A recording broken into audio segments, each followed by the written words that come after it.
예, 주님의 은혜와 은총이 여러분들과 함께 하시기를 바랍니다. 지난주에 한국에 참 안타까운 일이 있었습니다. 정말 우리가 기도해야 될 때인 것 같습니다. 대한민국의 대통령이 이 비상계엄령을 선포하고 국회를 점령하는 사태가 벌어졌습니다. 이제 앞으로 나라는 혼란의 시기를 겪을 것입니다. 그런데 그 혼란의 시기 가운데 주님의 뜻을 찾을 수 있는 우리나라 되게 해달라고 여러분들 기도해 주시기를 바랍니다. 이 사건이 일어나면서 저도 유튜브를 통해서 여러 가지 상황들을 지켜봤습니다. 그런데 제가 관찰한 것 중에 한 가지 부분을 여러분들과 나누고자 합니다. 45년 전에 대한민국에서 이런 비상계엄이 있었습니다. 저는 그때 태어나지도 않았던 시절이라서 정말 어땠는지 잘 모르겠습니다. 그런데 그 당시를 담아두었던 자료들을 보게 되면은 너무나도 끔찍하게 사람들이 죽어가는 것을 봤습니다. 총칼을 든 군인들이요, 시민들을 향해서 총을 겨누고 실탄을 발포했습니다. 그런데 45년이 지난 지금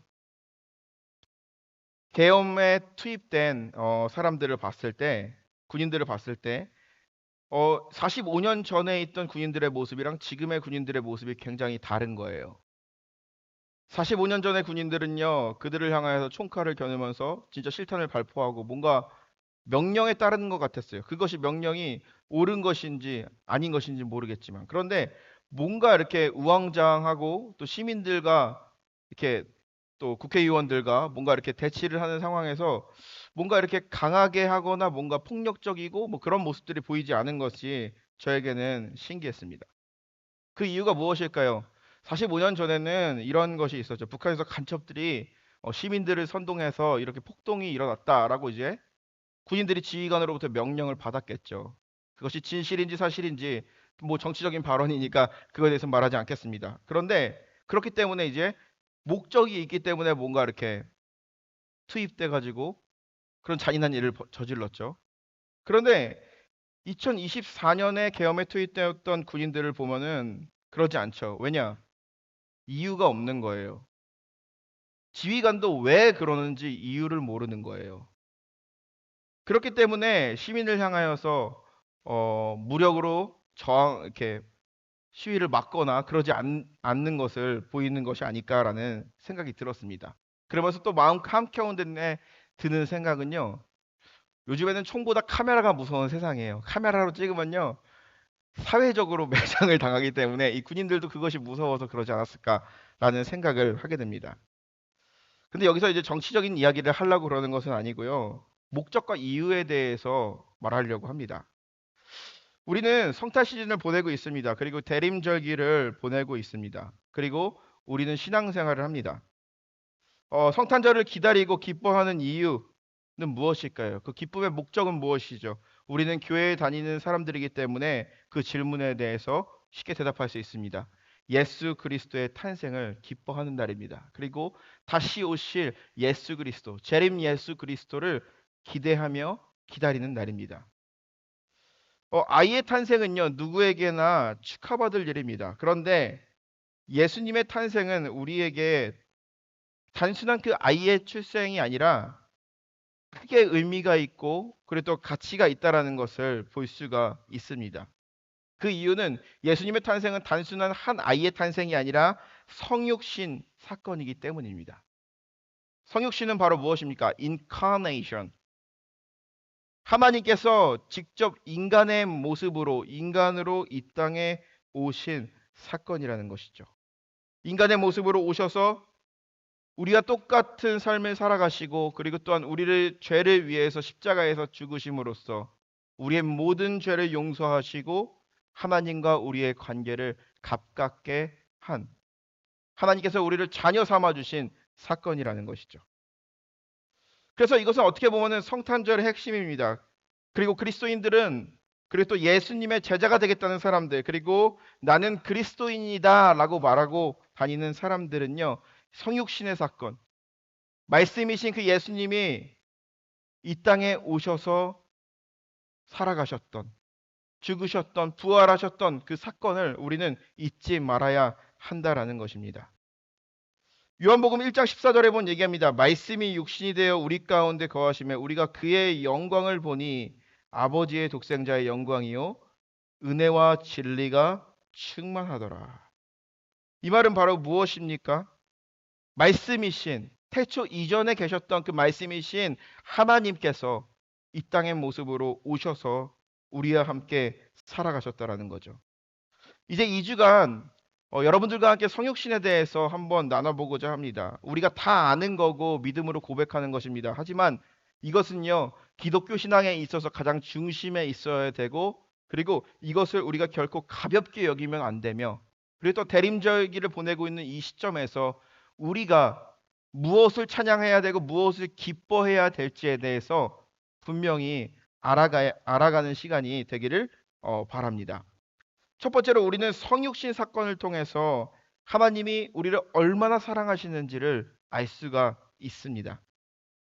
성육신을 말할 때 말씀이 육신으로 오신 사건이라고 이야기합니다. 창세기 1장 1절에 보면은 태초에 하나님이 천지를 창조하셨다. 태초에 베레시트라고 하죠. 그런데 요한복음 1장 1절에 보게 되면은 엔 아르케 태초에 말씀이 있었다. 이 두 가지 태초에가 있죠. 그런데 이 태초에는요, 시간적으로 다릅니다. 창세기 1장 1절에 태초에 하나님이 천지를 창조하셨던 그 시기는요, 어떤 시기냐? 하나님이 세상을 말씀으로 만들었던 그 순간을 의미합니다. 그런데 요한복음 1장 1절의 태초에는 언제냐? 창조하시기 이전에 말씀으로 존재하셨던 그 하나님을 의미하는 것입니다. 그 하나님이 인간의 모습으로 오신 사건이 바로 성육신 사건입니다. 인간이 범죄함으로 말미암아 하나님과 너무나도 먼 거리를 다른 방향으로 길을 걸어가고 있고, 하나님을 향하여서 높은 담장을 세워놓고 하나님과 거리를 두고 있는 인간을 향하여서 그 거리를 좁히기 위해서, 막힌 담을 허물기 위해서 오신 사건이 바로 성육신 사건입니다. 그렇기 때문에 우리는 이 성육신 사건을 이해한다라기보다는 믿음으로 고백할 수 있어야 한다고 합니다. 우리가 구약 성경을 봅니다. 올드 테스트먼트. 구약 성경 있죠? 구약 성경을 보게 되면요, 이게 우리 기독교인들만 보는 것이 아니라요, 세계의 종교가 이 공유하는 부분들이 있어요. 이슬람교, 유대교, 기독교. 이렇게 세 개의 종교가 이 구약 성경에 있는 내용을 더 추가하거나 혹은 빼거나 이렇지만 모세 오경의 내용을 서로 공유합니다. 그들도 하나님을 믿어요. 그런데 유대교인들, 주이시들과 이슬람 사람들과 다른 점이 하나가, 다른 기독교인과 다른 것이 있다 그러면은 그들은 예수 그리스도의 성육신 사건을 믿지 않습니다.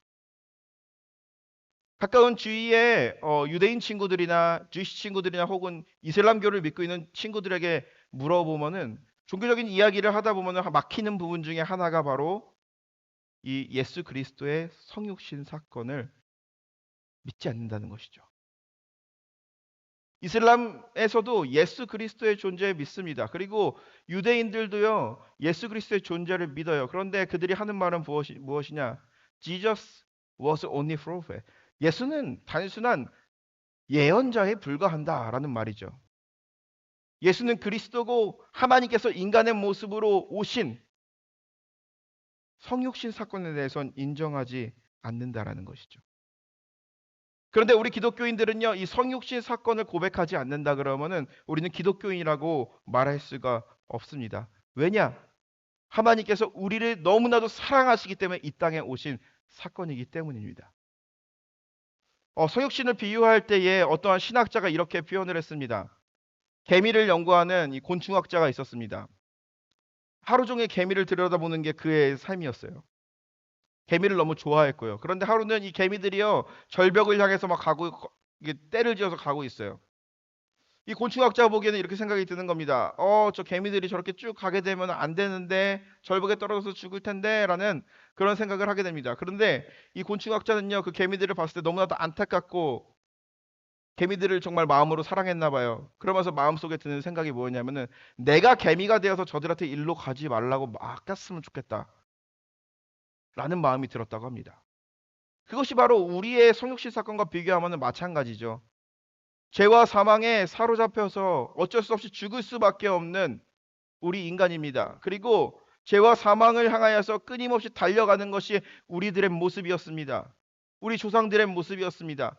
그런데 예수 그리스도께서는 죄와 사망의 절벽으로 달려가는 우리를 막기 위해서 오셔서 인간의 모습으로 오셔서 우리에게 구원을 주신 사건이라는 것이죠.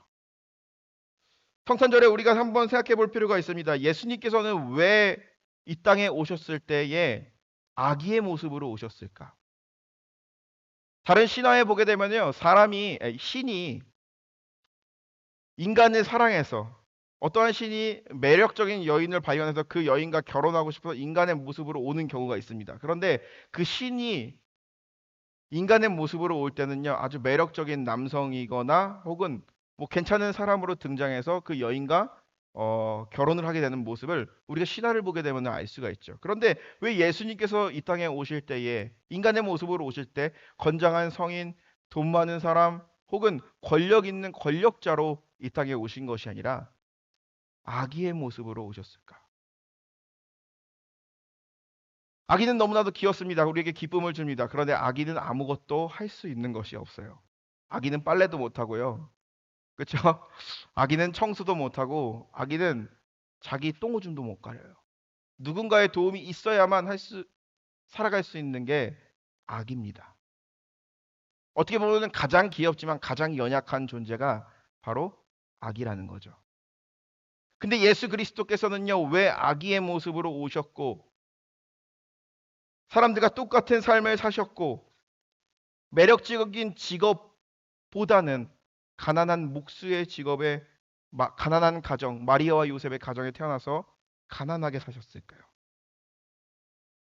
저는 그렇게 생각합니다. 예수 그리스도께서 아기의 모습으로 오신 것은요, 우리의 연약한 인간의 삶을 공감하기 위해서. 그리고 그 공감하심은 우리가 괴로워할 때 연약한 순간에 우리에게 위로를 주기 위함이라고 생각을 합니다. 모든 종교를 보게 되면요, 신과 인간과에는 거리가 있습니다. 신적인 영역이 있고 인간적인 영역이 있어요. 그런데 기독교의 특별한 점은 바로 무엇이냐? 과거에 예수 그리스도 오기 전에는 하나님과 우리 사이에 거리가 있었습니다. 하나님과 유일하게 소통할 수 있는, 대화할 수 있는, 지성소로 나아갈 수 있는 사람은요, 제사장 한 명에 불과했습니다. 그것도 대제사장. 그런데 예수 그리스도께서 이 땅에 오셔서 인간의 모습으로 오셨을 때에 하나님과 인간 사이에 있는 그 거리를 허무셨다라는 거죠. 우리가 성육신하신 예수 그리스도를 믿는다 그러면은 저 멀리 있고 하나님과 나 사이에 어떠한 내가 다가갈 수 없는 장벽이 막혀 있는 것이 아닙니다. 하나님과 나 사이에는 장벽이 없습니다. 인간과 인간 사이에는 장벽이 있습니다. 인간과 사람 사이에 장벽이 있습니다. 그런데 하나님과 우리 사이에는 장벽이 없다라는 것이죠. 그 장벽을 허물기 위해서 예수님께서는 인간의 가장 약한 모습으로 오셔서 인간의 가장 고통스러운 모습으로 죽으시고 가장 영화로운 모습으로 부활하셨던 것입니다.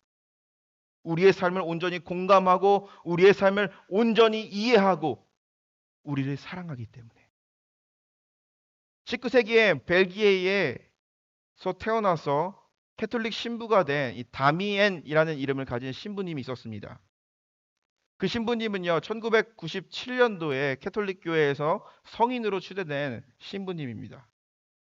이 신부님은요, 사제 서품을 받고 그가 사역을 했던, 선교 활동을 했던 곳이 바로 어디냐면은 호와이의 몰리카이라는 섬이었습니다.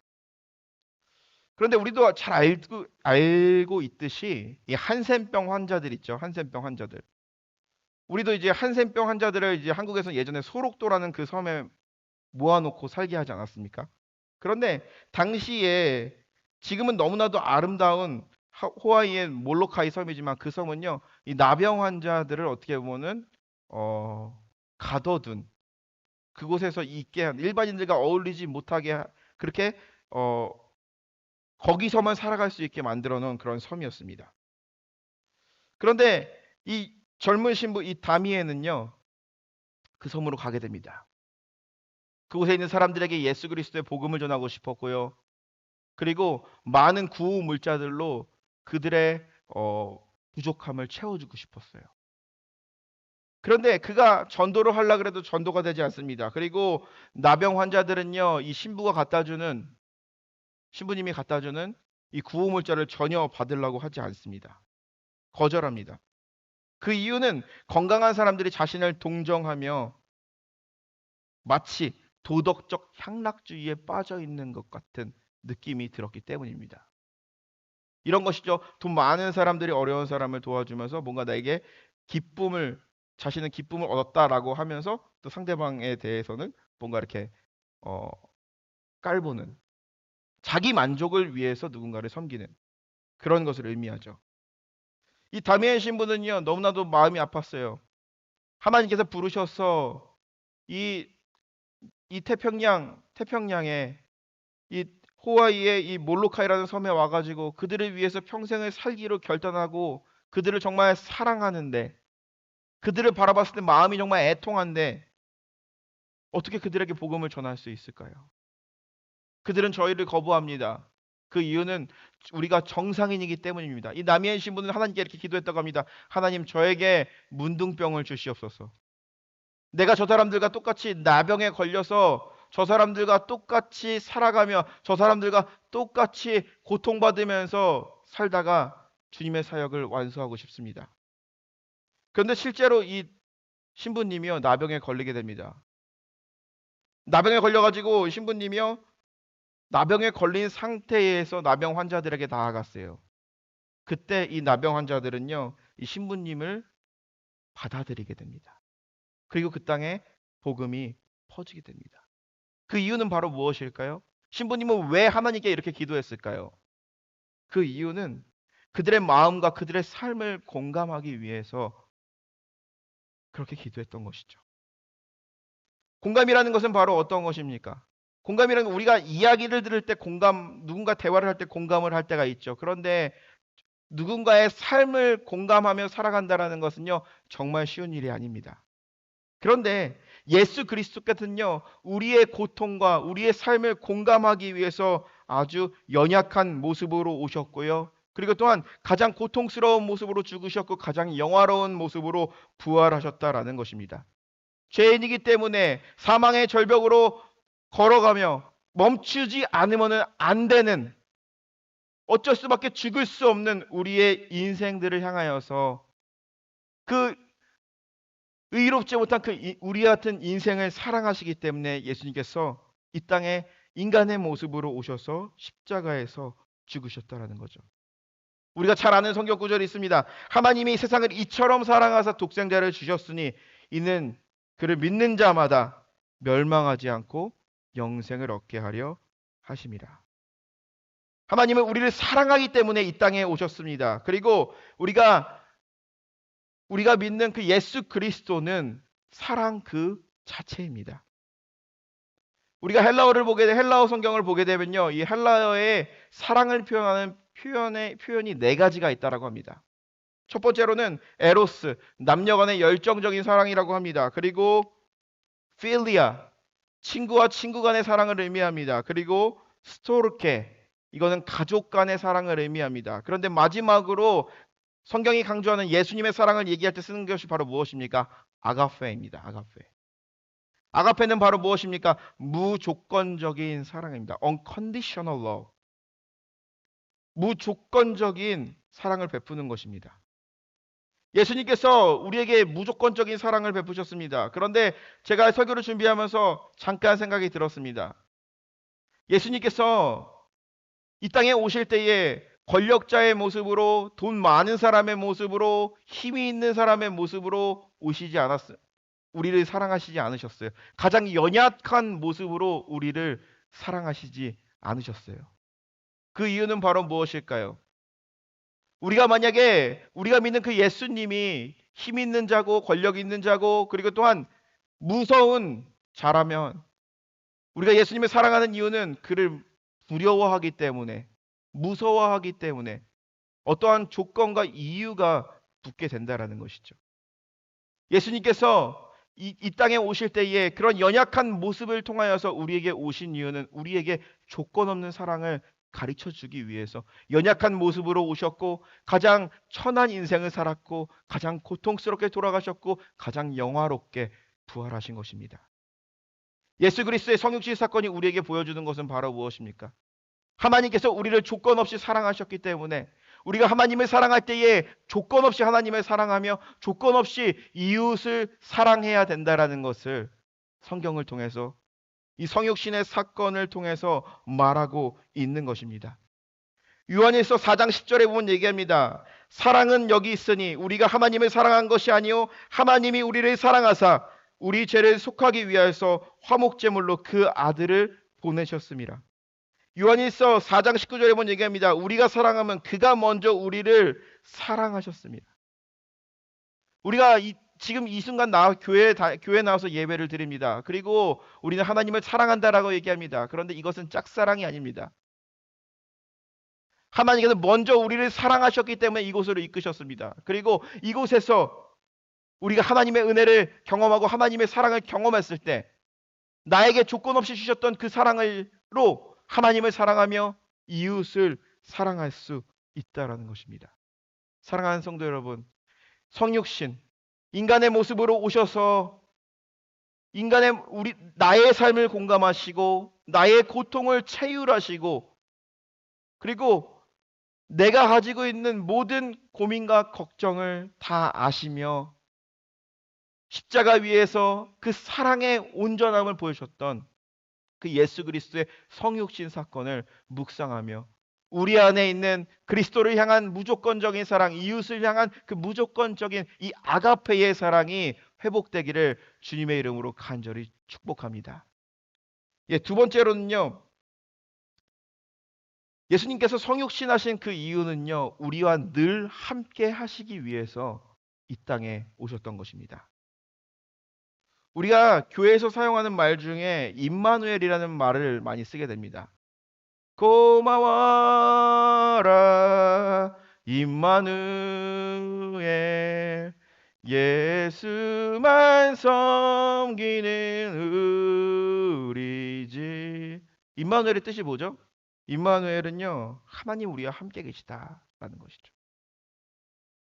하나님이 우리와 함께 계신다라는 것입니다. 성경에 보게 되면요, 우리가 오늘 본문에도 등장하는 표현 중에 하나가 있다 그러면은 거한다라는 표현입니다. 거한다라는 표현은 바로 어떤 것이냐면은 장막을 친다라는 의미를 가지고 있습니다. 구체적으로 우리가 구약 시대의 이스라엘 백성들을 한번 보도록 하겠습니다. 그들이 광야 생활이 시작하게 되었습니다. 그런데 그들은 어떻게 예배하는지도 몰랐고 어떻게 예배를 드릴 수 있는지도 몰랐습니다. 그렇기 때문에 하나님께서는 그들에게 예배하는 방법을 알려주셨습니다. 그리고 그들에게 예배할 처소를 만드는 방법에 대해서도 알려주셨습니다. 그것이 바로 우리가 알고 있는 성막입니다. 그들은 성막에서 예배를 드렸습니다. 그리고 성막에서 예배를 드리며 나아갈 때에 하나님이 그들과 함께 계신다라는 것을 경험했습니다. 그들이 이동하게 되면은 그 성막을 해체해서 다시 지고 다시 하나님께서 구름기둥과 불기둥이 먼지시면 그곳에 성막을 세우고 예배를 드리는 것이 바로 이스라엘 백성들이 믿었던 하나님이고, 그리고 그것을 통해서 하나님의 함께 계심을 경험했다라는 것이죠. 그런데 그것은 바로 구약에 있었던 예배이지만 신약에 있어서 예수 그리스도께서 이 땅에 오셔서 우리에게 가르쳐 준 것은 바로 무엇입니까? 과거에는 성전에 가야만 예배할 수 있었습니다. 성전에 가서 기도해야만 하나님이 듣는 줄 알았습니다. 그런데 예수님께서 우리에게 가르쳐 주신 것, 예수님께서 성육신 하시며 십자가를 통해서 우리를 구원하시면서 가르쳐 주셨던 것은 바로 무엇입니까? 성막은 건물로서의 성막이 아니라 예수 그리스도 자체가 성전이고 성막이고, 예수 그리스도는 우리와 늘 함께 계신다라는 거죠. 이스라엘 백성들이 바벨론에서 포로 생활할 때 그들의 마음이 정말 애통해 있었고 마음속에 깊은 응어리가, 종교적인 응어리가 있었던 이유가 뭔지 아십니까? 그것은 바로 자신의 고향의 예루살렘 성전에서 예배할 수 없다라는 것입니다. 자신의 고향 예루살렘 성전이 권력을 가진 자에 의해서 무너졌다는 것입니다. 그들에게 있어서는 성전이 심장이었습니다. 그런데 예수님께서 우리에게 말씀하시는 것, 예수님께서 성육신하신 그 예수 그리스도께서 우리에게 보여주셨던 것은 바로 무엇이냐? 가르쳐 주신 것은 성전에만 있는, 교회에만 있는 그 하나님의 임재가 아니라 그 하나님은요, 지금 이 순간에도 우리가 직장에서 일할 때도, 그리고 또한 학교에 있을 때도, 그리고 또한 센터에 갔을 때도 하나님은 우리와 늘 함께 계신다라는 거죠. 내가 어려운 순간에 있을 때도, 내가 울고 있을 때도, 내가 땅을 치며 괴로워할 때도, 내가 하나님과 멀어져 바닥을 치며 하나님께 더 이상 돌아갈 수 없을 것 같다라는 그런 마음이 들 때라도 하나님께서는요, 우리를 결코 떠나지 않는다라는 것. 그것이 바로 임마누엘의 하나님이라는 것이죠. 마태복음 28장 20절에 보면 얘기합니다. 예수님께서 이 땅을 떠나시면서 마지막으로 한 말입니다. 내가 너에게 분부한 모든 것을 가르쳐 지키게 하라. 그리고 내가 세상 끝날까지 너희와 항상 함께하리라. 예수님은 약속하셨습니다. 하늘로 승천하시면서 너희가 너희와 항상 함께하리라. 성령으로 너희와 함께하며 너희가 기쁠 때나 슬플 때나 너희의 신앙이 무너졌을 때나 인간적인 상황에서 봤을 때 일어설 수 없는 상황에서도 내가 너와 함께하며 너의 아픔을 같이 아파하며 위로하며 도움을 주며 너를 일으키신다라는 그 하나님이 임마누엘의 하나님이라는 거죠. 오래전에 한 군인이 한 명 있었습니다. 그런데 그 군인이요, 군 생활이 너무 힘들었나 봅니다. 그래서 탈영을 했어요. 탈영은 바로 뭐냐면은 그냥 군대에 있다 그냥 나간 거예요, 밖으로. 저는 안 해봤습니다. 예. 그런데 이게 군법이요, 사회법보다 더 세요. 그래서 이제 체포되어서 이제 20년형을 받았어요. 그런데 이 군인은요, 외아들이었어요. 그리고 공부도 잘했고 여자친구도 있었고 친구들도 많았습니다. 그런데 그가 교도소에 가게 되자 그는 잊혀진 사람이 되었습니다. 그를 사랑하고 제대하면 결혼하자고 했던 그 여자친구도 떠나갔습니다. 많은 친구들이 있었는데 그 친구들이요, 모두 떠나갔어요. 그런데 이 어머니는요, 아들을 너무나도 사랑했습니다. 그렇기 때문에 그가 왜 아들이었기 때문에 자신의 모든 살림을 팔고 교도소 가까운 데로 이사 가게 되었습니다. 어머니는 항상 아들의 교도소가 있는, 감옥이 있는 그곳을 바라보면서 매일같이 기도했다라고 합니다. 이 어머니는요, 추운 겨울에도 따뜻한 방에서 잘 수가 없었어요. 왜냐? 내 아들은 저기서 추위에 떨고 있는데 내가 어떻게 감히, 그러면서 냉방에서 겨울을 보냈다라고 합니다. 어머니는요, 더운 여름에는요, 시원한 옷을 갖다 주고 추운 겨울에는요, 따뜻한 옷을 갖다 주었습니다. 그리고 자신이 읽던 성경책도 아들에게 넣어 주었습니다. 20년의 세월이 지났습니다. 그리고 20년이 지난 크리스마스 전날 이 아들이요, 드디어 출감을 하게 되었습니다. 이 아들은요, 20대 때 감옥에 들어갔는데 40대의 중년이 되었어요. 어머니는 노인이 되었고요. 그런데 아들이 나오면서 어머니에게 절을 올리면서 하는 말이 바로 무엇이냐? 나는 어머니의 사랑을 보면서 임마누엘의 하나님의 사랑을 배웠습니다. 나를 좋아한다던, 나를 사랑한다던 모든 사람들이 다 떠나갔지만 나와 같이 늘 한결같이 나를 바라보시며 계시는 어머니를 보면서 임마누엘의 하나님을 배우게 되었습니다. 그러면서 어머니에게 이런 시를 썼다고 합니다. 내 감옥에 있을 때 어머니 나를 떠나지 않고 찾아오셨으며 내가 감옥에 누워서 외로이 있을 때 어머니 마음 내 곁에 와 있었으며 어머니 마음 내 마음 곁에 있었으며 내가 추위에 떨 때 어머니의 따뜻한 손길이 나를 덮으셨고 내가 외로워 눈물 흘릴 때 어머니의 손길 내 눈물 닦아주셨네. 내가 외로이 방 안에 누워 있을 때 어머니의 마음은 나를 둘러 감싸주셨어. 이 외로움 너머를 극복했네. 어머니 때문에 임마누엘의 하나님을 믿을 수 있었네. 이것은 바로 무엇입니까? 세상의 모든 사람들은 떠나간다 할지라도 떠나가지 않은 분은 이에게 있어서 어머니였습니다. 그런데 더 큰 것은 바로 무엇입니까? 어머니도 언젠가는 그의 곁을 떠나갈 것입니다. 그런데 그가 출소하고도 믿음을 가지고 살아갈 수 있는 유일한 비결은 바로 무엇이라고 얘기합니까? 그것은 바로 임마누엘의 하나님이 나와 함께 계신다는 것이죠. 우리를 위하여서 성육신하신 그 예수 그리스도는 우리를 결코 떠나지 않습니다.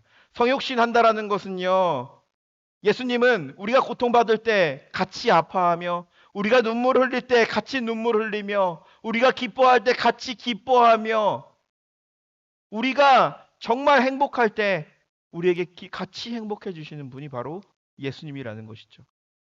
우리가 예수님을 잊고 산다고 할지라도 예수님은 우리의 곁을 결코 떠나지 않는 분이라는 것입니다. 그것이 바로 성육신하신 예수 그리스도가 우리에게 주신 사랑이라는 것입니다.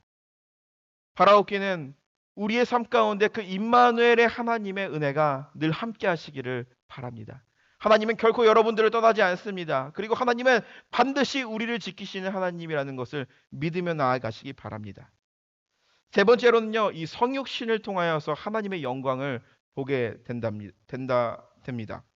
14절에 본 얘기합니다. 우리가 그 영광을 보니 아버지의 독생자의 영광이요 은혜와 진리가 충만하더라. 여기서 말하고 있는 이 영광이라는 단어에 대해서 우리가 집중할 필요가 있습니다. 보통 교회에서 많이 사용하는 단어이죠. 영광. 그런데 이 영광이라는 뜻이 과연 무엇일까요? 영광이라는 것은요, 교회에서 말고 다른 데에서도 사용이 되죠. Make America Great Again. 미국이 가장 잘 나갔던 데로 돌아가자. 미국이 가장 영광스러웠던 데로 돌아가자라는 그런 말이 있죠. 로마의 영광을 위하여. 우리가 영광이란 단어를 영광이 무슨 뜻입니까? 라고 물어봤을 때 우리가 사전적인 의미를 정의하지 않더라도 그것이 무엇인지 우리는 알 수가 있습니다. 눈에 보이기에 웅장하며 화려하며 그리고 그 웅장함과 화려함이 주는 그 안정감, 이것을 우리는 영광으로 생각할지 모릅니다. 그런데 성경에서 말하고 있는 이 영광은 바로 무엇이냐면 하나님의 임재를 말합니다. 하나님의 현현, 하나님의 임재.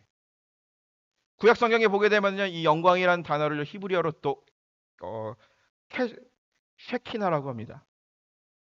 이 쉐키나라는 뜻은 바로 어떤 것이냐면은 이스라엘 백성들이 하나님 앞에 예배를 드립니다. 짐승을 잡아서 그것을 이제 피를 뿌리고 그리고 그 각든 고기를 태워드리고 이제 그 피를 들고 제사장이 지성소를 향해서 나아갈 때에 두렵고 떨린 마음으로 나아갔을 때 그곳에 하나님의 영광이 임한 것입니다. 때로는 두렵기도 하고요. 때로는 경이롭기도 하는 그 순간이죠. 즉, 이 영광이라는 것은요, 하나님의 임재가 나타나고 있는 상황을 의미하는 것입니다. 시각적으로 보이지 않는다고 할지라도 우리는 소소한 것을 통해서 하나님의 임재를 느낀다면 그것은 우리는 하나님의 영광을 보는 삶이라는 것이죠. 성육신하신 예수 그리스도를 믿는 삶, 그리고 또한 성육신하신 예수 그리스도는 과거에 이 땅에 오셔서 돌아가시고 올라가셔서 안 오시는 분이 아니라 그 성육신하신 그 하나님의 영광은 지금 우리에게도 계속 된다라는 것입니다. 한 가지 예화를 말씀드리겠습니다. 스코틀랜드에 해리 로더라는 유명한 코미디언이자 가수가 있었다고 합니다. 아주 웃음이 많은 사람이었고요. 친구가 굉장히 많은 사람이었다고 합니다. 그런데 그가 큰 아픔의 시간을 겪게 됩니다.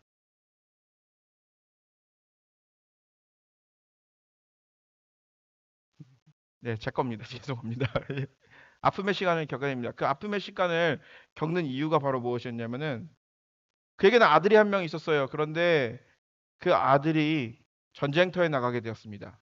세계 1차 대전. 그런데 거기서 어, 안타깝게도 순직을 하고 맙니다. 너무나도 괴로운 시간이 그에게 계속되었습니다. 코미디언입니다. 매일매일 웃어야 되고 노래해야 됩니다. 그런데 더 이상 노래와 웃음이 그에게 있어서 나오지 않습니다. 주위에 많은 사람들이 있었습니다. 그런데 그 많은 사람을 피하고 싶은 그런 마음이 계속 드는 거예요. 너무나도 괴로워서 정신과 의사를 찾아갔다고 합니다. 어떻게 하면 제가 좀 나아질 수 있을까요? 의사는 얘기합니다. 당신 좀 있으면 죽을 것 같습니다. 너무나도 심각해요. 지금 당신이 있는 그 삶의 자리를 떠나서 아주 조용한 곳에 가서 기도하면서 독서하면서 그런 어떻게 보면 이 잔잔한 시간을 좀 보냈으면 좋겠습니다. 그래서 이 사람은 이 코미디언은요. 의사의 말을 듣고 한적한 이 바닷가 동네에 가게 됩니다. 바닷가 동네에 있으면서 기도하며 독서하며 그리고 또한 그곳에 사는 사람들과 살기 시작합니다.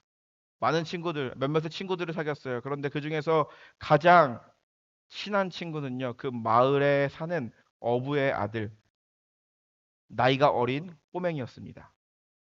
그와, 그와 하루 종일 대화를 하면서 그는 시간을 보냈고, 그와 정말 좋은 친구가 되었습니다.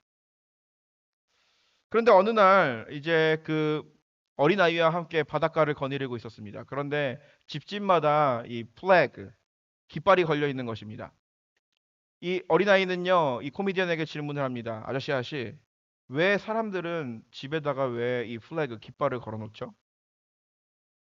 이 코미디언 헨리 로던은 이렇게 얘기합니다. 그것은 가족 중에 누군가 전쟁터에 나가서 싸우고 있다는 거야. 아, 그래요? 그런데 어떤 플래그에는 실버 스타가 있고 어떤 플래그에는 골드 스타가 있는데 이건 무슨 뜻이에요? 그러자 이 로던은 이렇게 얘기합니다. 실버스타가 의미하는 것은 지금 전쟁터에 나가서 싸우고 있고 언젠가는 돌아올 것이다라는 그런 표시고 골드스타는 이미 전쟁터에 나가서 그 사람이 그가 순직을 했다. 하늘나라로 갔다라는 그런 의미야. 자신의 이야기이기 때문에 그의 마음이 슬퍼지기 시작했습니다. 마음이 너무나도 아팠어요. 그런데 순간 지나쳤습니다. 길을 걸어가고 있는데 이제 해가 지고 어두워지기 시작합니다. 그런데 해가 지고 어두워지기 시작하는데 하늘을 바라봤는데 별 중에 가장 밝은 별이 그들을 비추고 있었습니다. 아저씨, 아저씨, 그러면 저 별은 뭐야? 저기도 전쟁터에 나가서 죽은 거야? 그러자 이 헨리 로더의 마음이 울컥해지기 시작했습니다. 맞아. 저 별도 전쟁터에 나가서 죽은 거야. 저 집의 주인은 하나님인데 하나님이 자신의 아들이 전쟁터에 나가면은 죽을 걸 알면서도 이 땅에 보내셨어. 보내셨고, 그리고 그 정말 그는 이 땅에서 승리하시고, 그리고 또 죽으시고 부활하시고 하늘의 별이 되셨단다. 그 말을 하고 나서부터 이 사람의 마음 가운데 있었던 가슴의 응어리가 풀어지기 시작합니다. 아주 깊은 절망 속에 빠졌어요. 하나님 왜 그러셨습니까? 하나님 왜 나에게 이런 고통을 주셨습니까? 라는 그런 괴로움과 그런 고민의 시간이 있었고 그 고민의 시간을 잊기 위해서 이곳에 왔는데 왜 지금 이 순간 이 소년을 통하여서 이러한 대화를 하게 하고 그리고 내 입술을 통해서 이러한 말을 하게 하십니까? 라고 하나님께 간절히 기도하며 나아갔을 때 애통한 마음으로 하나님께 매달리며 나아갔을 때 그의 마음 가운데 있었던 응어리가 내적인 치유가 되었다라는 이야기입니다.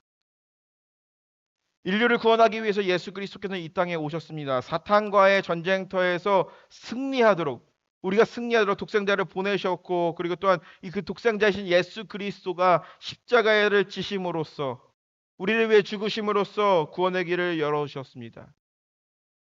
여기 말하는 그 코미디언 헬리노라는요, 그의 삶 가운데 어떻게 보면은 작은 것을 통하여서, 어린아이의 대화를 통하여서 하늘의 별을 바라보면서 그는 하나님의 영광을 경험했던 것입니다. 그리고 그 하나님의 영광은요, 영광을 바라봤을 때 그 내면에 있었던 아픈 상처가 온전히 치유되었다라는 거죠.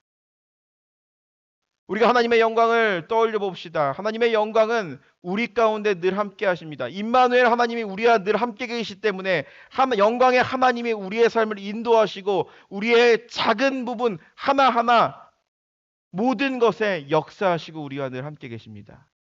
그것이 바로 우리의 하나님 성육신하신 예수 그리스도입니다. 우리를 결코 떠나지 아니하시고 우리의 아픔을 공감하시고 우리의 삶을 이끄시며 우리를 자녀 삼으신 하나님이시라는 거죠. 사랑하는 성도 여러분, 우리가 성육신하신 그 하나님 예수 그리스도를 믿는 믿음이 우리 마음 가운데 있고 그것을 중심으로 살아갈 때에 우리의 삶 가운데 하나님의 영광에 비추는 그것을, 그 순간들을 날마다 경험하며 기쁨으로 또 회복으로 나아가시는 한 주 되시기를 주님의 이름으로 간절히 축원합니다. 기도하겠습니다.